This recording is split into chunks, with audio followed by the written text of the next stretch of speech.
tout le monde, j'espère que vous allez bien. Donc aujourd'hui, c'est la partie 2 de la vidéo où je lisais vos pires services à la clientèle. J'avais lu la moitié dans l'autre vidéo, puis je vais lire avec vous la deuxième moitié. Donc l'autre partie dans le fond. Donc c'est parti, on va commencer dès maintenant. Un classique, un client bête, genre on dirait que c'est toi qui le dérange. Clairement. Quand tu leur dis bonjour quand ils rentrent puis qu'ils te répondent même pas puis qu'ils te parlent pas, ok, des fois là il y a du monde qui arrive à la cage, genre je suis comme allô, genre bonjour, puis ils posent ces trucs, ils posent pas, ils les pitchent sur le comptoir, fait que tu sais je les scanne, puis là ils me montrent juste sa carte, ils parlent pas. Je suis comme ok, fait que là je clique sur le bouton, puis là je suis genre est-ce que vous voulez votre facture, il me fait un signe de non, puis après ça il me dit mets-moi ça dans un sac, ou je peux avoir un sac. Là, s'il vous plaît, bonjour, non, ça vous tente pas? Après ça, quand je remarque qu'ils parlent pas de même, je suis juste comme, je leur dis même pas, genre je leur pose même plus de questions, je le mets dans un sac qu'ils veulent ou non, là, je le mets dans le sac puis je leur donne puis je suis genre bonne journée. Genre je leur pose même plus de questions, mais il y en a d'autres qui sont full genre jaseux, il y a une madame là, elle vient souvent puis elle est tout le temps contente, elle rentre, c'est genre salut, puis on a plein de clients comme ça justement qui sont super gentils puis ils nous jasent ça, ils nous parlent de leur fin de semaine, qu'est-ce qu'ils ont fait pis tout, pis tu sais c'est vraiment le fun. C'est parce que moi, comme je l'ai dit dans la vidéo, dans la partie 1, c'est que je travaille dans une pharmacie, fait que la clientèle est vraiment vieille.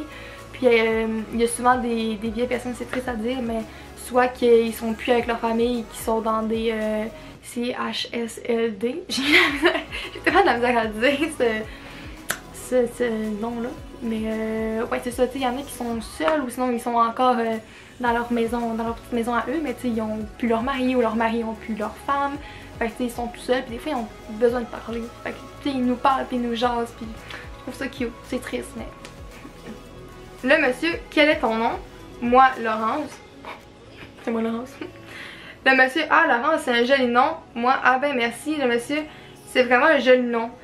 Sachant que le monsieur était vraiment vieux et ça me faisait vraiment peur. Il a répété ça beaucoup de fois. Encore une fois, c'est comme dans la partie 1. C'est tout le temps des vieux monsieur qui nous disent ça.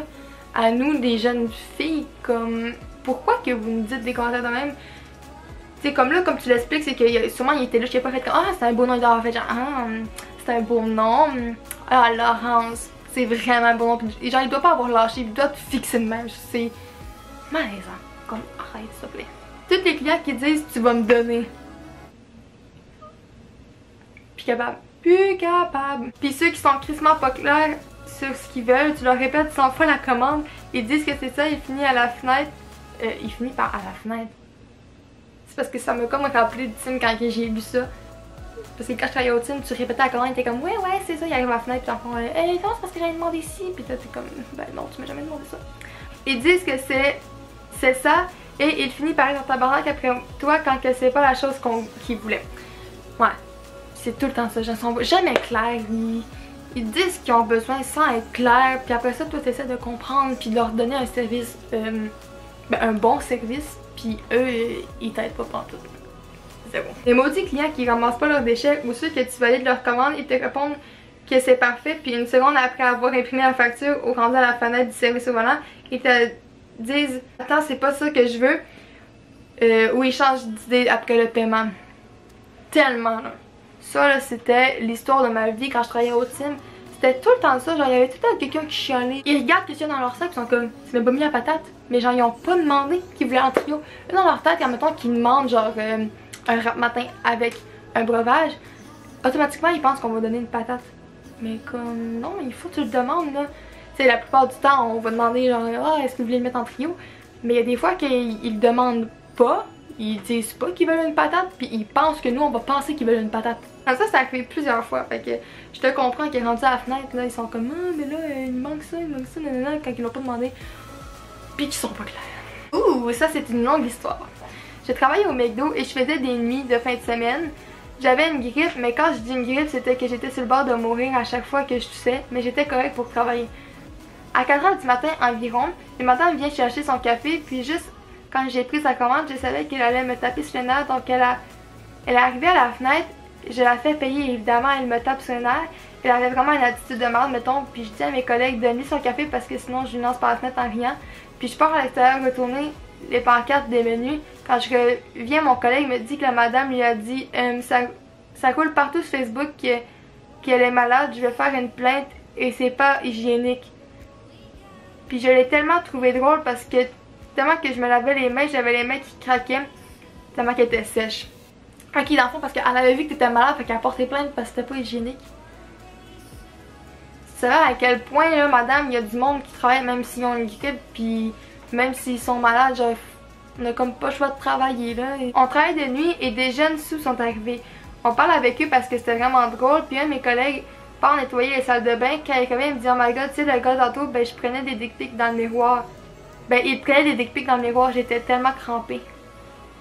Oh mon dieu, tu sais, tu rentres dans la salle de bain pour nettoyer la salle de bain. Tu vois le gars qui est en train de se prendre en photo. Le pénis, c'est quand même... Mais tu sais, lui, il est sous les gens, il est comme... Il est pas là. Il est pas là. Au moins, il s'en souviendra pas. Mais ça aussi, c'est tellement arrivé de fois là, quand je travaillais au team, quand j'ai des nuits, évidemment. Il y a tout le temps du monde qui arrivait, genre 1h, 2h, 3h du matin, ben sous, puis... Ou ben gelé aussi.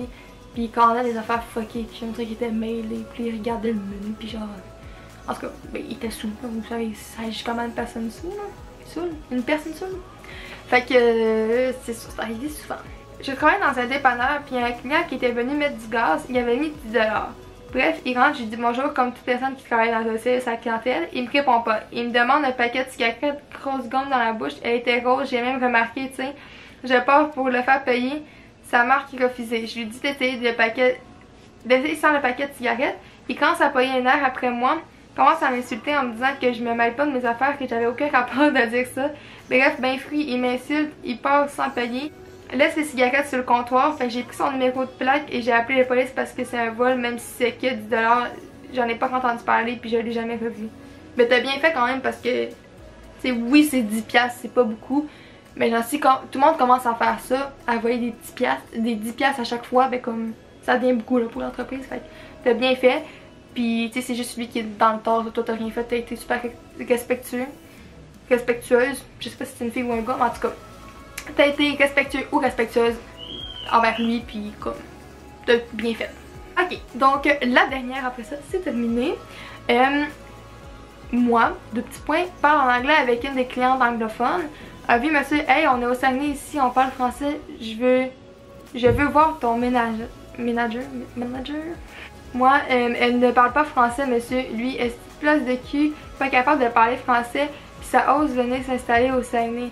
À la fin, je chiale sur le prix, le service, la nourriture et le fait qu'un serveur parle anglais à des clients anglais et type de 0.01. Oh my god. Mais genre ça, il fait quoi dans la vie que quelqu'un parle anglais, mettons? Genre, il va-t-il être capable de dormir le soir? Il va-t-il être capable d'aller travailler? Ça y empêche-tu quelque chose dans sa vie? Ou ben on s'en calisse? Je pense qu'on s'en calisse. Que tu sois peu importe où dans le monde, que tu parles la langue que tu veux, ah, ça me fâche! Pas parce que genre t'es au Saguenay, que t'as pas le droit d'apprendre l'anglais, puis que t'as pas le droit de parler anglais, puis que t'as pas le droit genre de venir au Saguenay parce que tu es anglophone. T'as le droit. Alors voilà, c'était tout pour la partie 2. Donc j'espère encore une fois que vous avez apprécié ce genre de vidéo là. Et puis on se revoit dans une prochaine vidéo. Bye tout le monde!